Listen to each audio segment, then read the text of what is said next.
Hey everyone, welcome back. Ready for another deep dive. Definitely. Awesome. So today we're tackling a pretty influential idea, the long tail. Chris Anderson. Classic. Yeah, his book really kind of, turned the whole concept of hits on its head. Right, exactly. It's not just about hits anymore. So for anyone who hasn't read it, what's the core idea here? Well, the internet has changed everything, right? It used to be success meant reaching the biggest audience possible. Masses. Yeah, exactly. But now, with the internet, you can find success by connecting with smaller, more niche groups. Huh. Interesting. So it's less about those massive blockbusters and more about what specialized interests. Yeah, that's the long tail in a nutshell. A shift from focusing on a few big hits to a whole universe of niche products, niche markets, you name it. I'm starting to see the potential here, but can you give me like a real world example, something to help me wrap my head around it? Sure. Think about music. You walk into a record store back in the day, limited shelf space, right? They're only going to stock the most popular albums, the hits. Yeah. Huge profits for a few artists, but everyone else is kind of struggling to get noticed. Yeah, makes sense. But then online platforms come along, Spotify, Apple Music, Mm-hmm. millions of songs.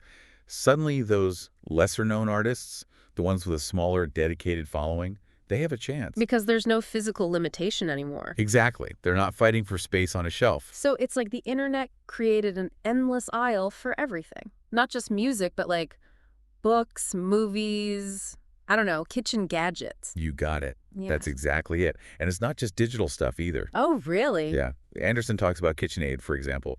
In a store, they might offer a few basic colors, Right, right. but online, they can show off every color imaginable. You can find that perfect shade to match your kitchen, no matter how unique. That's cool. I can see that. And Lego. They're letting customers design and buy custom sets online. The possibilities are endless. Okay, my mind is officially blown. But this brings up a question. With all this choice, don't we risk drowning in options? How do we even find what we like in a world of infinite possibilities? That's where things get really interesting. Anderson talks about three forces driving the long tail. He calls them the democratization of production, the democratization of distribution, and the connection of supply and demand. Wow, okay. Those sound like big ideas. They are, but they all work together to help us navigate this massive amount of content. All right, so break it down for me. What's democratization of production? Basically, technology has made it so much easier for people to create and share their work. Anyone with a smartphone can make a YouTube video. You can write a blog or self-publish a book. You don't need a big publisher or a record label anymore. So anyone can be a creator now. Exactly. It's a huge shift from how things used to be. Incredible. But how do they get people to see their work? I mean, with millions of people creating stuff, it must be hard to stand out. Right. And that's where the second force comes in. Democratization of distribution. The internet makes it way cheaper to reach a global audience. Think Etsy, eBay, social media. Ah, I see. You can connect with your audience directly, no need for a big distributor or a storefront. So millions creating, millions distributing, that's a lot of content. It is, and that's where the third force comes in, connecting supply and demand. It's all about filters and recommendation systems. Netflix suggesting movies based on what you've watched. Spotify making playlists for you. Oh, right, right. So in a world of unlimited choice, these filters are like dot guides. Exactly. They help us discover things we might never have found on our own. So it's not just about having more stuff, it's about having a smarter way to find the stuff we actually care about. You got it. It's a fundamental shift in how we think about choice and consumption. Okay, this is all making a lot of sense now. But what about that old 80-20 rule? Doesn't that kind of go out the window with the long tail? It's a good question, and a lot of Yeah. people think that. But Anderson actually addresses it head on. Oh, okay, I'm curious. The 80-20 rule still applies, but in a different way. In a physical store, you have to focus on your top sellers because you have limited space. Yeah, you got to prioritize. Right. But online, inventory costs are way lower. You can afford to stock a much wider range of products, even if some of them don't sell in huge quantities. So the internet is kind of leveling the playing field. Exactly. It's giving those niche products, the ones that might have been overlooked in the past, a chance to shine. That's pretty cool. But all this choice, I mean, doesn't it make things more difficult in a way? Like, doesn't it create this paradox of choice thing? You're right. That's a key point. Anderson talks about that too. Okay, good. Because too many options can be overwhelming. Absolutely. But he argues that it's not about rejecting choice. It's about using filters and recommendations strategically. to help us navigate that abundance without feeling paralyzed. So instead of getting lost in the infinite scroll, we need to use those filters wisely. Exactly. They're powerful tools, but we have to use them effectively. It's like they're not the destination, they're just a starting point. Yeah, they can help us narrow down the options, but then we got to be willing to explore a bit further, see what else is out there. Right, like having a guide, but they also encourage you to forge your own path. That's a great way to put it. And along that path, there's another powerful force guiding us, the good old-fashioned word of mouth. You mean like people telling each other what they like? Exactly. But the internet has amplified that in a huge way. Online reviews, social media, bloggers, influencers. Ah, so we're not just relying on those traditional gatekeepers anymore. Right. We're all part of this massive conversation, constantly sharing our opinions and influencing each other's choices. Wow, that's a lot to take in. But it really paints a picture of this incredibly dynamic, interconnected world. It does. And it's just the tip of the iceberg. There's so much more to explore with the long tail. I can't wait. We've covered a lot of ground already, from the decline of hits to this whole new world of choice. But it feels like there's so much more to unpack. There definitely is. And it goes way beyond just business and consumer behavior. Oh, interesting. I'm intrigued. We're talking about how the long tail Yeah. is changing the very fabric of our society. Okay, now I'm really hooked. Great. We'll dive into all that and more in part 2. All right, everyone, stay tuned. We'll be right back to explore the wider impact of the long tail.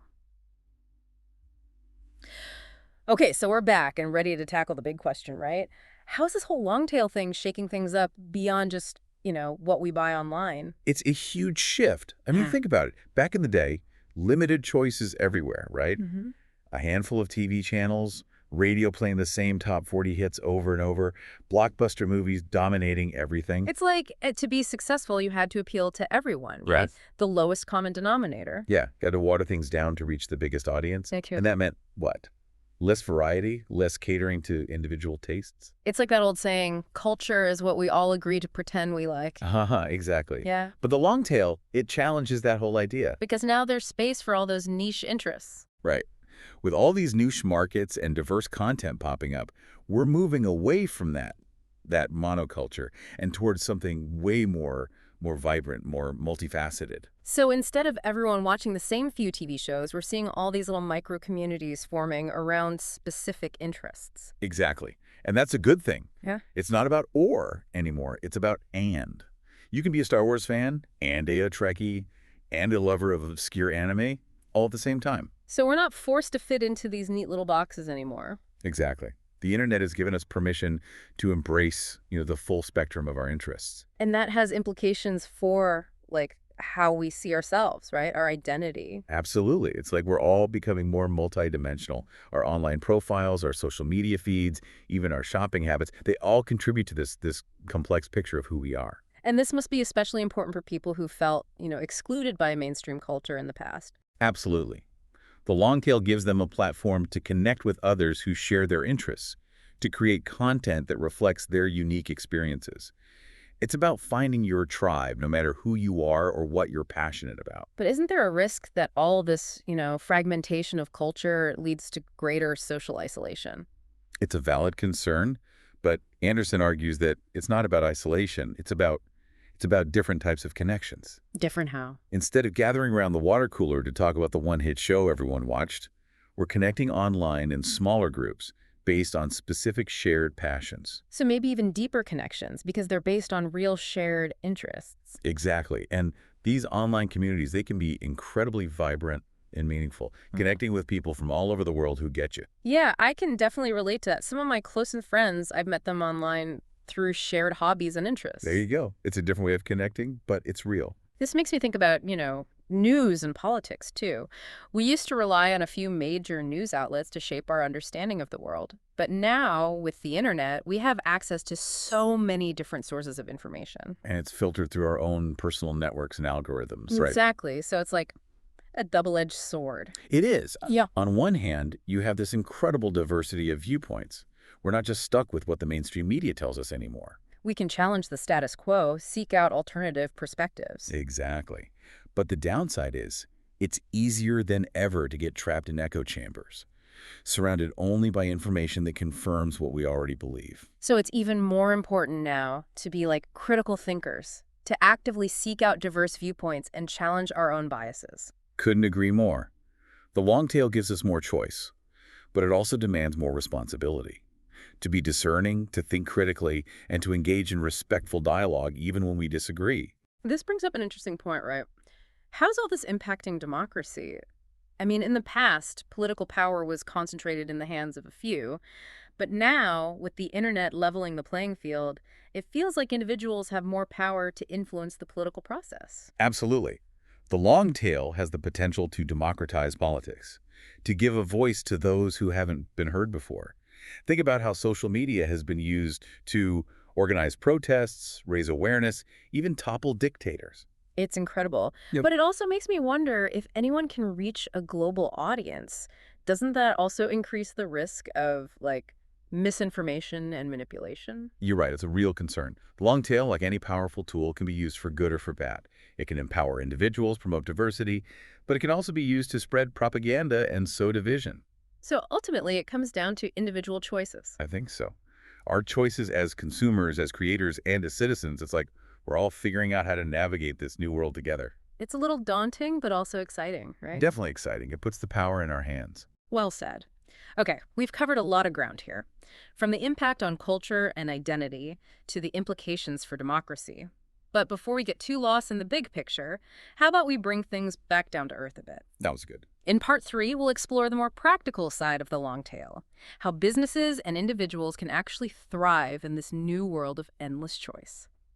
Okay, so we've talked theory, we've talked big picture impact, but now let's get practical. How do we actually thrive in this long tail world? How do we make it work for us, in our everyday lives and businesses? Well, for businesses, I think it starts with a real mindset shift. Okay, how so? It's not about chasing that one massive hit that's going to appeal to everyone anymore. It's about embracing the power of, catering to lots of smaller, more niche markets. So instead of trying to create the next blockbuster or chart-topping hit, businesses should focus on creating what, like a portfolio of offerings? Exactly. Each one resonating deeply with a specific audience. Kind of like a diversified investment strategy, but for products and services. Yeah, I like that analogy. And it means being willing to experiment, to be flexible, to really listen to those niche customers and figure out what they need, what they want. Because those smaller markets, they might seem insignificant on their own, but collectively, they can add up to something huge, right? Absolutely. That's the power of the long tail. And the internet is key here. How so? It allows businesses to connect with those niche customers in ways that just weren't possible before. Through targeted marketing, online communities, those recommendation algorithms we talked about. They can reach a global audience no matter how specific their product or service is. Exactly. No more limitations of physical shelf space. So it's not just about offering more choice, it's about making that choice meaningful, helping people find what actually resonates with them, right? Right. And that brings us back to those filters and recommendation systems. Okay, yeah, I'm starting to see them in a whole new light now. Less like annoying pop-ups and more like essential tools. They are essential. But it's all about how you use them. It's not about boxing people in based on their past behavior. It's about using data to help them discover new possibilities, things they might never have considered before. Like a personal shopper who knows your style but is also constantly introducing you to new things. Exactly. And it highlights the importance of human curation alongside those algorithms. People still want that personal touch. Which makes me think about influencers. They've built trust within their niche communities. It's like they're the new tastemakers, guiding people through all the options. Exactly. And that ties back into word of mouth, which is more powerful than ever in the digital age. Reviews, social media shares, blog posts, all of that can make or break a brand in the long tail. So businesses need to be proactive, not just about advertising, but about building those relationships and creating experiences that people want to share. Absolutely. It's about community, engagement, genuine connection. Okay, so we've talked about businesses. But what about us as individuals? How do we thrive in this world of endless choice? I'd say, first and foremost, embrace the abundance. Don't be afraid to explore, to try new things, to step outside your comfort zone. There's so much out there waiting to be discovered. Yeah, it's like having an all-access pass to a never-ending festival of everything. Exactly. And don't be afraid to get niche. Find your people, your tribe, those who share your passions, no matter how unique they may seem. It's about finding where you belong, right? Exactly. And finally, perhaps the most important tech, Yeah. become a creator. Embrace the tools the internet gives you. Write, make music, create art, whatever lights you up. We're not just passive consumers anymore. We're active participants in shaping the culture of the long tail. Exactly. And that brings us back to the core message. The long tail is about abundance, diversity, and infinite possibility. It's a world where the old rules don't apply, and the only limit is your imagination. It's a little overwhelming, but mostly it's just exciting. It feels like we're all pioneers exploring this vast new territory. And that's the beauty of it. It's a journey, not a destination. It's about evolving, adapting, discovering new possibilities. So go out there, find your niche, create something amazing, and leave your mark on the world. That's a great way to put it. Well, on that note, I think it's time to wrap up our deep dive into the long tail. It's been an incredible journey, and I hope you've all come away with a new appreciation for this fascinating concept. In a sense of empowerment, hopefully. The long tail is full of opportunity. It's up to us to make the most of it. Absolutely. So until next time, keep exploring, keep creating, and keep diving deep into the world of knowledge. And remember, in the long tail, everyone has the potential to find their audience, their passion, and their place. Beautifully said. Thanks for joining us on the deep dive.